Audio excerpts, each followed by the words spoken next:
Here we are shooting a tutorial and walk you through how you can troubleshoot your board if your board doesn't turn on. Alright, so first of all, let's get the tools ready. You need to have the correct tools, and a multimeter is a must-have if you are dealing with the board doesn't turn on. And I recommend that you get this UT61E, UT61E, but not B. B is not good. The UT61E is probably the best one you can get for your money. It's basically a cheaper Chinese version of Fluke. Okay, so let's get started. Other than the multimeter, you are going to need a T25 bit for remove all the plastic shells, and you are going to need a T20 so you can open up the front and rear box. And other than that, if you are going to do a motherboard swap or ESC swap or LCM swap, you're going to need a H 2.5 bit, hexagon 2.5 bit, and you're going to need a T10 to remove the ESC from the heatsink. Alright, let's get started. So you have a non-responsive board, and first of all, let's just remove all the plastic part and get to the ESC.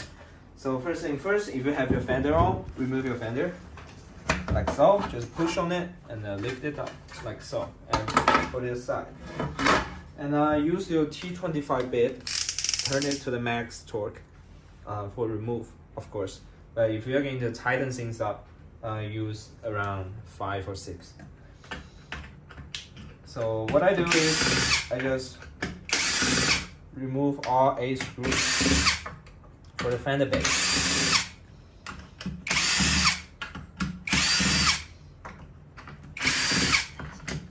And once all 8 screws are removed, you can lift them up and make sure you have your screws stay in the screw hole, and place it someplace safe. Okay, let me just place it here.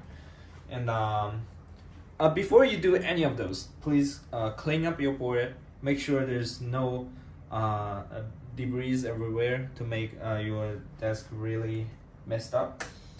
After you remove those 8 screws and you will get all your fender base, and you're going to remove the 4 screws holding the footpad. And now you can flip the board over and then remove those screws, which I believe you're super familiar with. They are also T25. If you don't have a T25, you can also use a T20, but you are running the risk of ruining your bolts. So get a T25 bit. And it's the same. I like to keep the screws inside after I remove them. So just lift it up like this, make sure the screws stay in it, and place it here. And next step, I'm going to remove the front bumper, which is still the same procedure.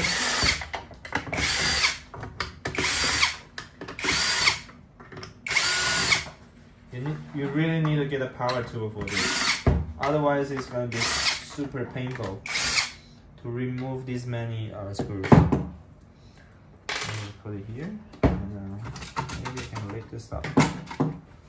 Yep, and place it here. And now you can take off your front footpad and your rear footpad as well. Just put them here, and now you need to swap to a T20 bit like this. And next step is remove all the screws holding back the box to the lid. Alright, so it is max torque for removal. And when you are using a power tool to remove the screws holding the box lid to the box, you need to make sure you press it down when you are doing the removal of the screws. That way the screws are mostly stay in the box itself, so you don't lose any of those screws. They're really hard to get, I believe. If you want it to look really OEM, you know, they're kind of special screws. And remove it, remove it.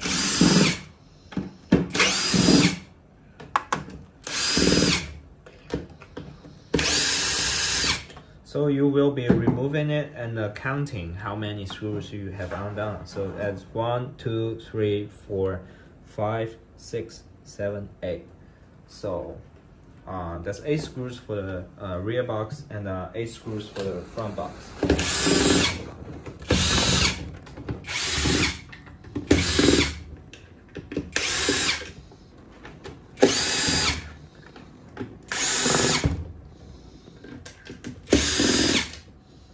Alright, that's 8 removed for the front as well. And now you're going to do is you're going to install the bumpers back. I know it sounds weird, but it's going to make sense really quick. So now you only have to do like 2 screws to hold the bumper here. Be careful to set back your torque specs.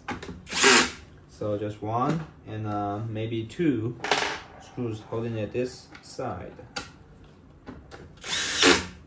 And do the same for the other side. Remove all the screws that's gonna drop. Remove all the screws. And place it here. And here, install it back.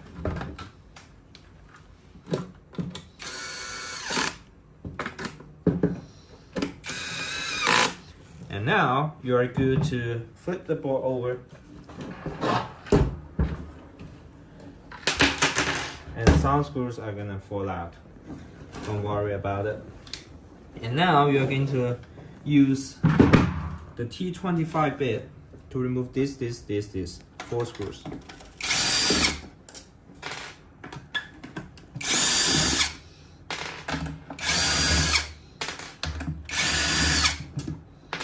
Alright, once that's done, you should be able to lift up this rear box lid and place it here.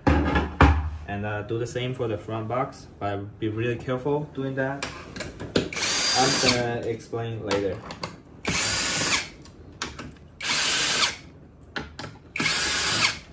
So when you are removing the front box lid, be really careful because there are cables connecting the top lid to the ESC, and you have to gently wiggle it and lift it up. When you lift it up, you need to turn it over like this, and you need to remove this little cable here and this little cable here. I see a lot of people just jank it off, and this connector just come off from the aluminum top plate. So what I'm going to do is, you see these little tabs here. The camera can come a little bit closer. You see this little tab here. You just squeeze it and pull it. It should come out like this. And same for this side. And you just hold it like this and remove. All right. So let's put this aside. And first thing here is that we are going to set our multimeter to the voltage if your board does not turn on. The first thing we're going to check is if the power goes to the ESC to allow it to turn on. So let's turn our multimeter to the voltage settings and make sure it's DC voltage measurement, and make sure your probe is in the right place, so it being a black at COM and a red here. So when the front box is opening, you should not drop anything that's metal onto this thing. It could be a catastrophic, it could be really dangerous and damage a lot of stuff.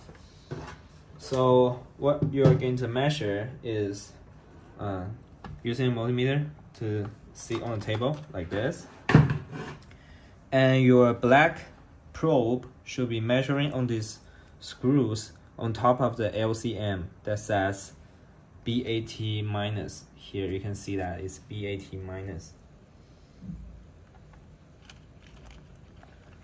See that it's saying BAT minus. So you just probe your black multimeter pen here, and the red pen, which is a little bit tricky, and make sure you get this really nice and pointy pens to probe. All right, so just carefully probe this screw here that says BAT plus.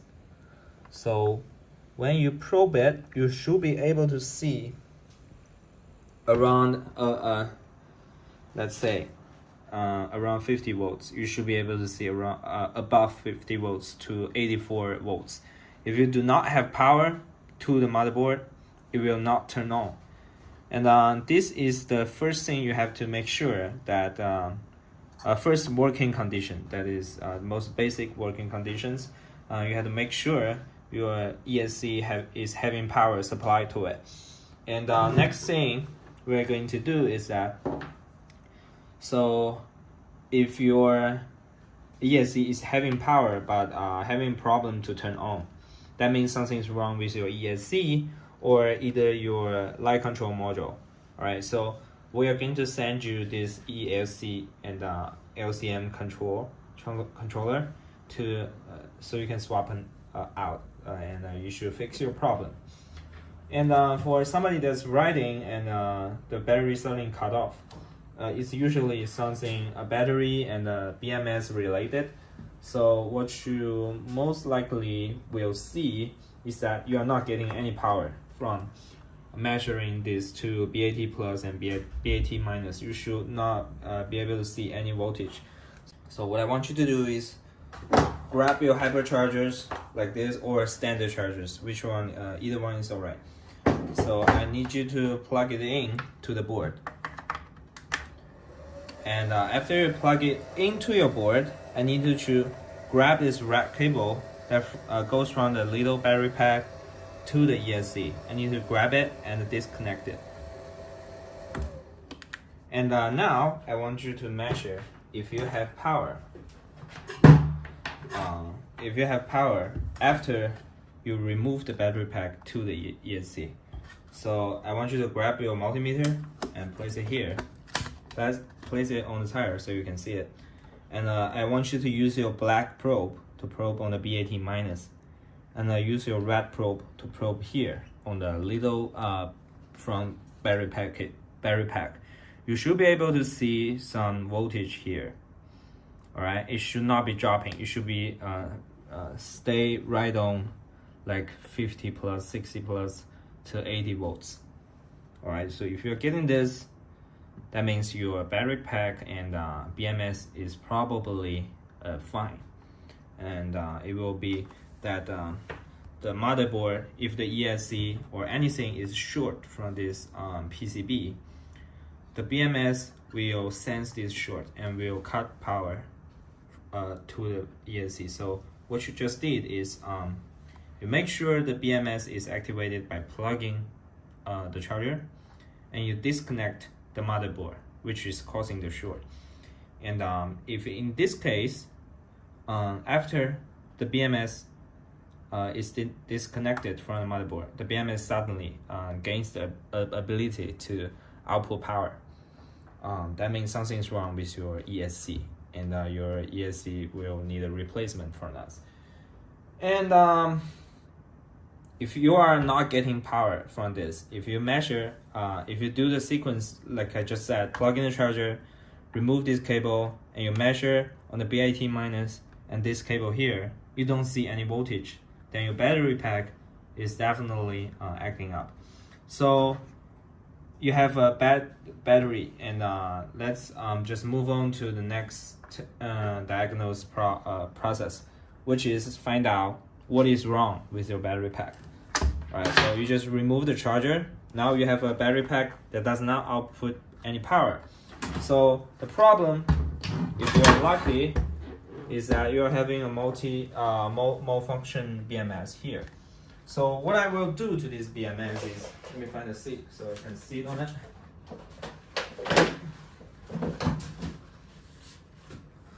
So if you did everything like what I said just earlier, and you're not getting power, so we are going to find out what is wrong with your BMS. So usually a BMS cuts power due to many situations. Like this is the sampling cable that sends all the voltage informations to the BMS, and it also does balancing. All right. So if this cable is loosened, which it gets quite easily to lose this up, is that the BMS will think that some of the battery is disconnected from the battery pack, and the BMS is not gonna output any power because it thinks there is some problem with the battery pack. All right, so sometimes it's just that this ribbon cable got loose over time. If you do a lot of trail riding and this thing just jumps out of place, and it will cause that problem. So we have a remedy that in future boards we are adding some glue here to glue this connector, but you can peel it off. All right, so when you need to fix it, you have ways to fix it by remove the adhesive we put on here. But for a normally battery pack, the adhesive is going to keep this ribbon cable in place so during the riding, so BMS is not going to cut off power suddenly. So if you have the first very early batch of the float wheels, you should use some T7000 glue or adhesive to glue here on the port here. So you need to check if the cable is loosened, or anyways, if this plug is plugging correctly like this. If this plug get loose, your BMS will cut output power as well. And also the same goes for the front battery pack. The front battery pack has a sampling cable here. Sometimes what we see is that this cable got loose over time. So however, it has a clip on it, so it doesn't come off very easily. But if this cable come off or come loose, your BMS will also not output any power to the motherboard, so you won't be able to turn on the board. That's the 3 spots to check for, which is this one, and this one. And if all these are secured and you are still not getting power out of this BMS, something is wrong. And what you need to do is you're going to remove this little clip that's holding on the ribbon cable. Let me use a tool so you can see better. You can use a tool to pry it open like this, and now you can remove this cable right out. And when you remove this cable, you have to be really careful. You don't want it to be semi-loose like this, and it suddenly goes back and it misaligned. It's gonna burn your ribbon cable. So you want to remove it very clearly and not want it to re-engage in any situations. So what I want you to do is, after you remove this, you will be able to check for this plug, check for this connector if this is loosened. So this one has some adhesive on it, so it's not loose. But let me just so what you want to do is you want to remove this side as well.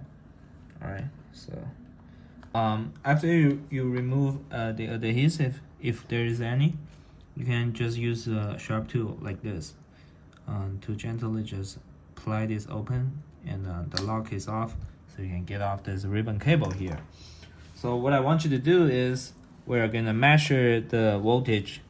There is 20 pins here, and we are going to measure for each pins to see the individual voltages of the cells, to see what is actually causing the problem.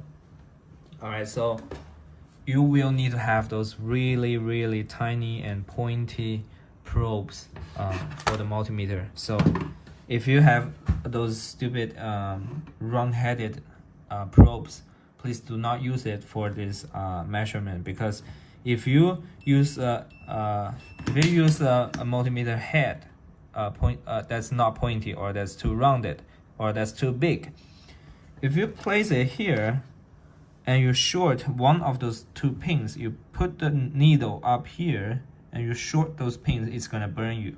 All right, so each pad is representing one series of cells. All right, so what I usually do is, we have an OEM tool here, but since you don't have it usually by your hand, you can use the multimeter to probe it as well.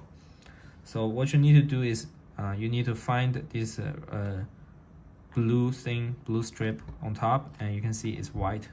You need to make sure the white side goes under and the blue strip stays on top. And you open up this clip here by flipping this up, and you aim it really nicely. And you have to aim it very precisely. You don't want to just don't look at it and blindly just push it in there. You need to align really carefully. If you misalign, it's gonna catch on fire.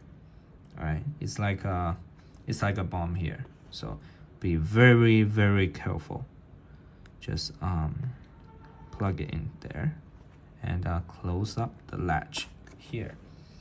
And now you can measure the voltage from this ribbon cable. Now this ribbon cable is live. Please be very careful. We need to use this kind of tape to see if it works. It should work. Or you can maybe just swing it back like this. Or just tape it here. This would also work as well. Is it working? Probably working. Just use a really powerful tape here, all right? Make sure it doesn't move. And have your multimeter by your side. And if you can record this procedure, it will be really great. All right, so pointy multimeter, set on voltage, and let's go. Place the red one here to measure on the first pad here.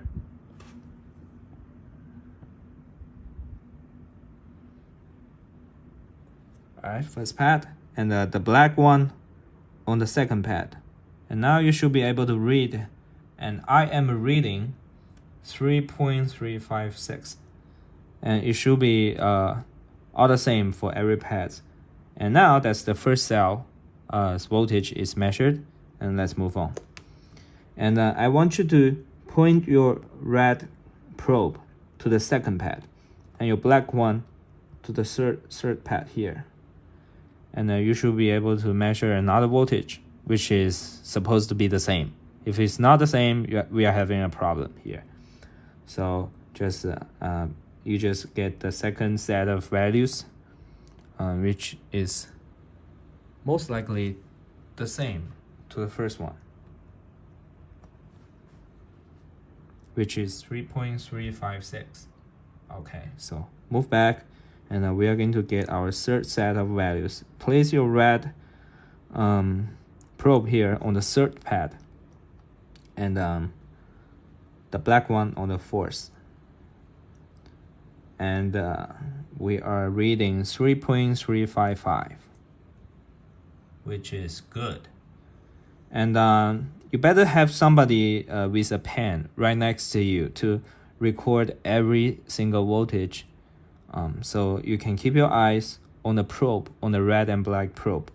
You don't want the probe to like sitting this way, so if they touch, there's gonna be a fire. So you should be able to let the black and red probe sitting apart from each other. All right, so that's the third values we get. And now I want you to place your red probe to the fourth, and the black to the fifth. And now we are getting another set of voltage, which is 3.353. That is very good, very consistent. We want consistent readings. All right, let's move on to the next one, which is the same. You just move one by one, and until you get to the last one. So I'm just gonna probe very quick without saying anything. We have 3.344, which is okay. still within the range. And next one, 3.358. Next one is 3.358. That's good. Move on to the next one.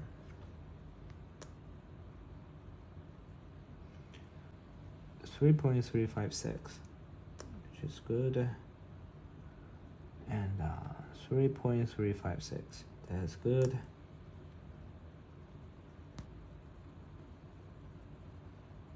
3.361. That's all right as well. Very small differences. And next one, 3.359. Okay, still very good. Next one is 3.353. All right, which is all right. Next one, which is 3.356. Good. And next one, which is 3.354. All right. Next one here, 3.353. All right, move on. 3.361. All right. And next one, 3.358. Next one is 3.362. All right, next one, which is the last one, 3.358. So you will be seeing that between each groups, there shouldn't be anything that's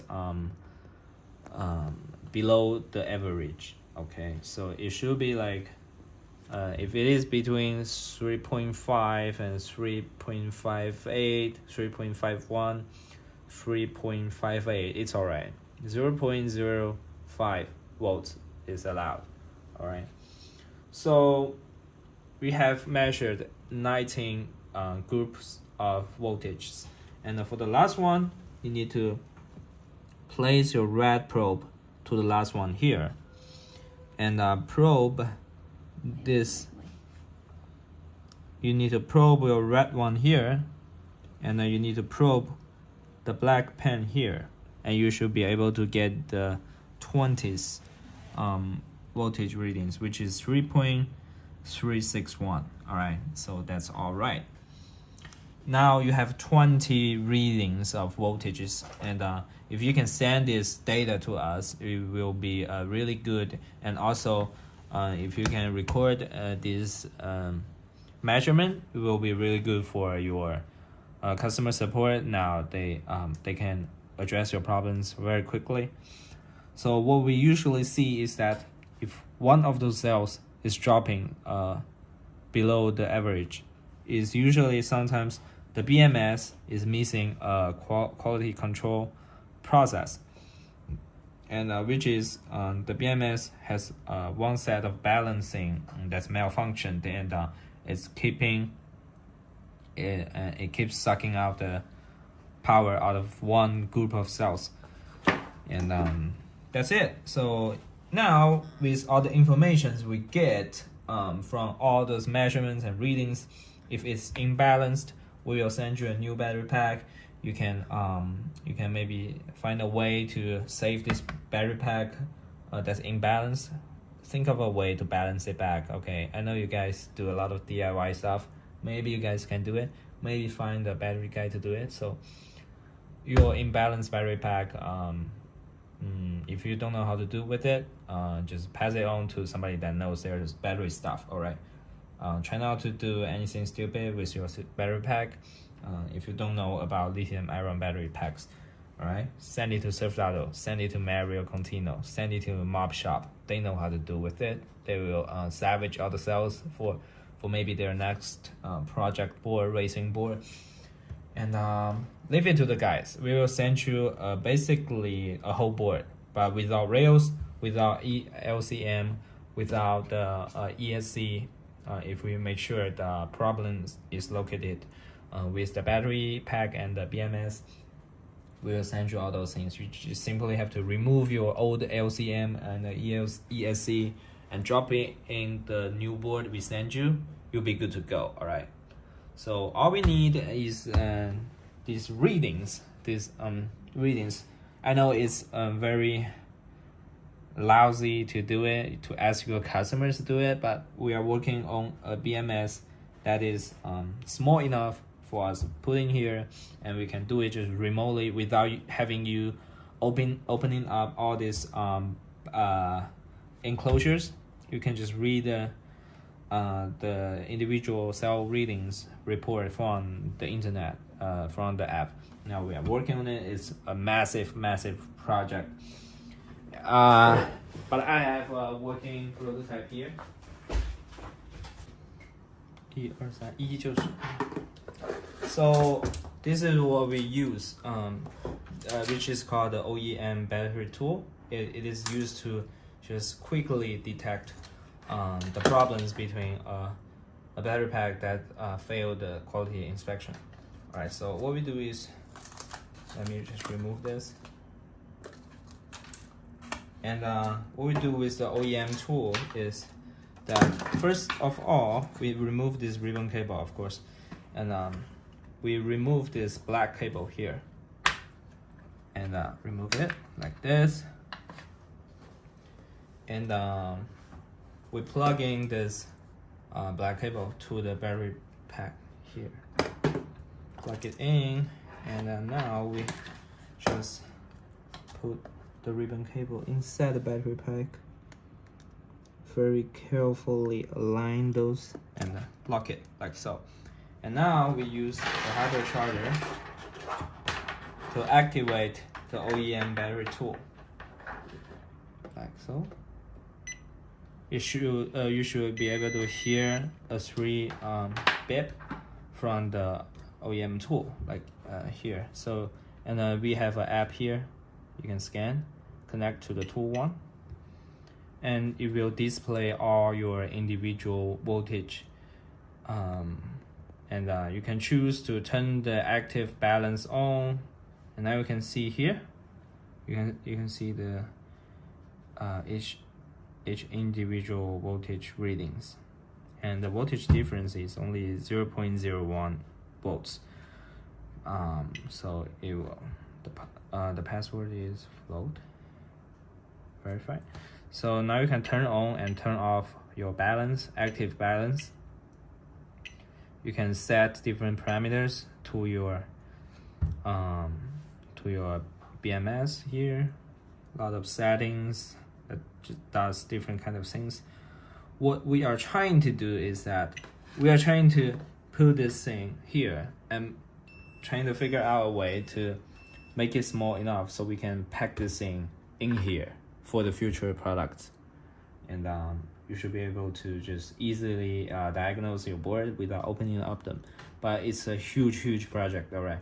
It's harder than just the whole ADV thing here to develop. All right, so that's a battery OEM tool. If you don't have your the OEM tool, it's all right.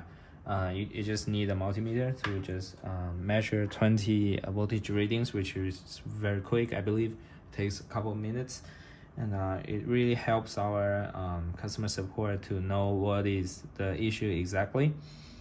And now let's assemble back and remove the OEM battery tool. So remove it here, remove the ribbon cable, and I want to connect this thing here, which is a little bit hard because the cable is very short, but I'll find a way. Okay, plug it in and tuck the cables in like so.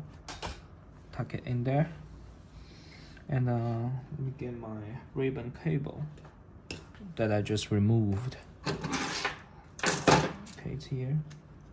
So first thing here, we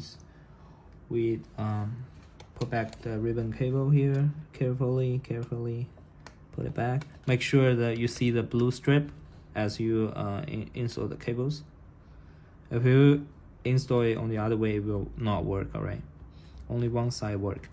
and make sure the clip is holding on very tight. And I will need to use some T7000 adhesive to firmly make sure this cable stays in its place and this clip does not suddenly open up during riding. We don't have this procedure for the very first batch of boards, but we have it for the boards that's I think if you are above order 1700, you will be fine. All right, make sure you have some adhesive there, and now you just turn it back to this side. And when you are at this step, you have to be really careful. All right, so you don't want to misalign it and plug it in. And it's in, and you can just tuck the cables in like this. Make sure they are bent and sit in the grooves like so. Alright, it's tidy like this, and I use some adhesive on the plug here.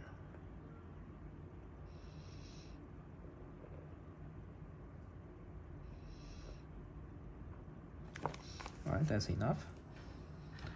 And let me put it back. I think you should be able to get this T7000 in the States as well. Alright, so that's it. If we have this reading and the readings are normal, then the BMS is clearly having some issues. Alright, so basically if you do all these steps, we will know exactly what's wrong with your board, and we will make sure that with only one replacement you will back on the road. Alright, so that's the diagnosis tutorial if you have a not responsive, not working board, and that's it. Thanks a lot for taking time to do this diagnose step. That really helps us a lot, and we hope you get back on the road very soon.